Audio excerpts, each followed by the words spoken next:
Saudara, untuk memutus mata rantai dan antisipasi lonjakan kasus positif COVID-19, pemerintah Aceh telah mengeluarkan aturan tentang antisipasi perjalanan masyarakat pada arus balik Idul Fitri 1442 Hijriah.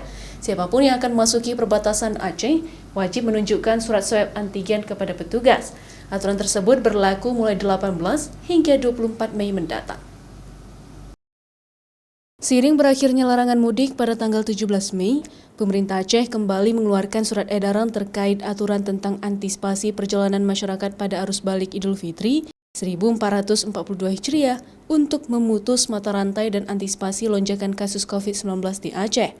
Kebijakan tersebut mengharuskan setiap orang yang melakukan perjalanan ke Aceh wajib menunjukkan surat hasil swab antigen dengan keterangan yang negatif.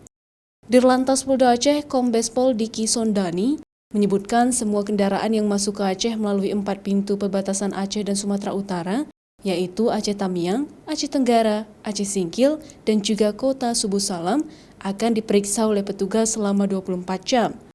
Setiap penumpang kendaraan pribadi maupun penumpang angkutan umum akan dicek surat hasil swab antigen tersebut. Apabila tidak dapat menunjukkan surat hasil swab antigen tersebut, maka petugas akan meminta untuk memutar balik kendaraan.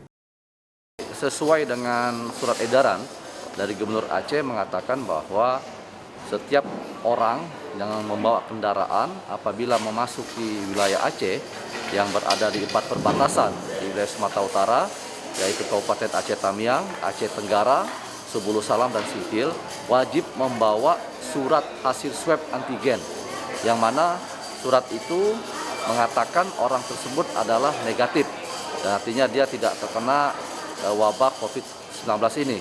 Kebijakan antisipasi perjalanan masyarakat pada arus balik Idul Fitri 1442 Hijriah dengan menunjukkan surat hasil swab antigen diharapkan dapat mengendalikan penyebaran COVID-19 di Aceh serta mengantisipasi lonjakan kasus COVID-19 pasca Lebaran Idul Fitri 1442 Hijriah. Mustajab, Kompas TV, Banda Aceh.